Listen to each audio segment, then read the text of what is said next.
আসসালামু আলাইকুম। Hello everyone, কি খবর, কেমন আছো তোমরা সবাই? রিসেন্টলি আমি আমার শ্বশুর শাশুড়ির সাথে প্রথমবারের মতো শ্বশুর বাড়িতে গিয়েছিলাম চাঁদপুর। সো আজকের ভিডিওতে তোমাদের সঙ্গে শেয়ার করব যে চাঁদপুরে একদিনের ট্যুরে আমরা কি ঘুরে দেখেছি। আর এটা হচ্ছে সকালবেলা যাওয়ার পথে একটা ব্রেকফাস্ট ব্রেক নিয়েছিলাম আমরা। এই রেস্টুরেন্টের নাম হচ্ছে মেঘনা ভিলেজ, এটা চিটাগাং রোডে পড়ে। এটা খুবই সুন্দর একটা রেস্টুরেন্ট, ওদের খাবারটাও খুব মজা, তার সাথে ওদের প্লেসটাও খুব সুন্দর। এই ভিডিওতে তোমাদের সঙ্গে শেয়ার করব একদিনের চাঁদপুর ট্যুরে কোথায় কোথায় গিয়েছিলাম এবং কি করলাম। হোপফুলি ভিডিওটি তোমাদের ভালো লাগবে। ব্রেকফাস্ট শেষ করে আমরা আবার চাঁদপুরের জন্য রওনা দিয়েছি। আর ওই দিনের ওয়েদারটা খুবই সুন্দর ছিল। আমরা চলে এসেছি কিন্তু আমাদের বাড়িতে। সো এই যে বাড়িটা দেখতে পাচ্ছ, এটাই হচ্ছে আমার শ্বশুর বাড়ি। এখানে 4টা বিল্ডিং রয়েছে। আমার শ্বশুরের 4 ভাইদের 4 বাড়ি। আর এই যে ব্লু কালার বাড়িটা দেখতে পাচ্ছ, এটাই হচ্ছে আমার শ্বশুরের করা বাড়ি। এই বাড়িটা কিন্তু আমি তোমাদের সঙ্গে আগেও শেয়ার করেছি আমার চাঁদপুরের আগের ভিডিওগুলোতে। যারা দেখতে চাও লিঙ্ক দিয়ে দিব ডিসক্রিপশন বক্সে, যেয়ে দেখে আসতে পারো। আর এখানে হচ্ছে সবাই আমার শ্বশুরের সাথে দেখা করতে এসেছে, আর আমরা তার সাথে চা খাচ্ছিলাম।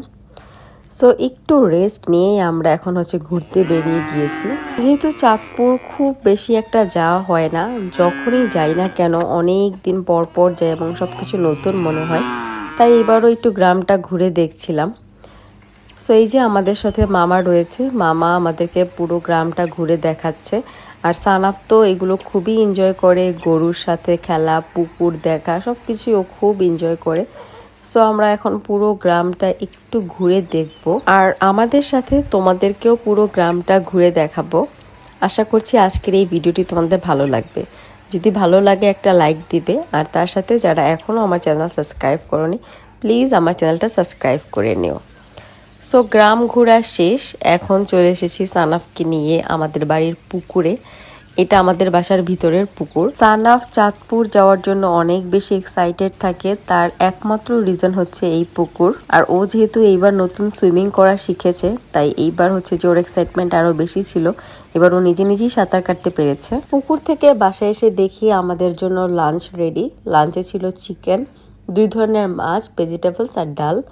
খুবই সিম্পল রান্না ছিল, কিন্তু যেহেতু মাটির চুলায় রান্না করা হয়েছে, রান্নার টেস্ট কিন্তু অনেক বেশি ডিফারেন্ট ছিল। দুপুরে খাওয়া দাওয়ার পরে বাড়ির বড় সবাই একটু রেস্ট নিচ্ছিল, যেহেতু একটা লম্বা জার্নি করে যে সবাই টায়ার্ড হয়ে গিয়েছে। সো আমি বাচ্চাদেরকে নিয়ে ছাদে চলে এসেছি। আমাদের বাসার সামনেই একটা পেয়ারা গাছ রয়েছে, এখান থেকে হচ্ছে যে ওরা এইভাবে বাঁশ দিয়ে কিভাবে জানি পেয়ারা পাড়তে পারে। আমি অনেক চেষ্টা করে একটা পেয়ারাও এইভাবে নিতে পারিনি, যেহেতু ওপর থেকে আমি পেয়ারা ছিঁড়তে পারছিলাম না, তাই নিচে এসে পেয়ারাগুলো কুড়িয়ে নিলাম। আর সন্ধ্যার দিকে আমরা একটু বের হয়েছিলাম বাচ্চাদেরকে নিয়ে ঘোরার জন্য। এখানে হচ্ছে যে আমরা একটা নৌকা ভাড়া করে কিছুক্ষণ ঘুরেছিলাম। বোটের এই জায়গাটা ঘোরা আমরা অনেক এনজয় করেছি, খুব ভালো লেগেছে। কিন্তু যেহেতু সন্ধ্যা হয়ে গিয়েছিল, তাই ভিডিও আর খুব বেশি ভালো আসেনি। আর অন্ধকারের মধ্যে আমিও আর ভিডিও করিনি। এই টাইমটা আমরা নিজেরা খুব এনজয় করেছি। শুধু মেমোরিতে রাখার জন্য অল্প একটু ক্লিপ তোমাদের সঙ্গে শেয়ার করলাম। সো এইভাবে কিন্তু আমি আর কখনোই বোটে করে রাতে ঘুরে বেড়াইনি। আর এখন হচ্ছে আমরা একটা রেস্টুরেন্টে চলে এসেছি। এটা হচ্ছে কালীগঞ্জের একটা রেস্টুরেন্ট। এইখানে এই রেস্টুরেন্টটা নতুন হয়েছে। সো তানহার খুব ইচ্ছা ছিল যে ও এই রেস্টুরেন্টে কিছু একটা খাবে, ওর জন্যই আসলে মেনলি এখানে আসা। সো এখান থেকে হচ্ছে সানাফ আর তানহা দুজন 2টা বার্গার নিয়েছে। আমরা চলে এসেছি সেঙ্গারচর বাজারের ফেমাস মালাই চা খাওয়ার জন্য। এখানকার এই মালাই চাটা পুরো গ্রামে অনেক ফেমাস, তো আমরাও এসেছি ট্রাই করার জন্য। সো মজার এই চাটা খেয়ে এখন বাসায় চলে যাব। ঘুম থেকে উঠেই প্রথমেই সকালে সানাফ চলে এসেছে পুকুর পাড়ে। এই বাসায় টোটাল 3টা পুকুর রয়েছে, আর এটা হচ্ছে যে রাস্তার পাশে যে পুকুর সেটা। এখানে আসলে সানাফ এসেছে ফিশিং করার জন্য। ও আসার আগে থেকেই প্ল্যান করে এসেছিল যে ফিশিং করবে, আর ওর খুশির জন্য এইখানে হচ্ছে মামা ওকে একটা মাছ ধরে দেয়। এই যে মাছটা, এটা পেয়ে ও খুব খুশি।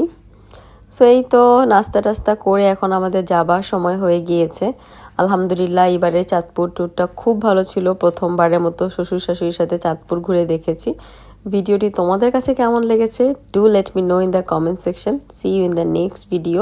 সবাই ভালো থাকবে, সুস্থ থাকবে। আজকের মতো বিদায় নিচ্ছি, আল্লাহ হাফেজ।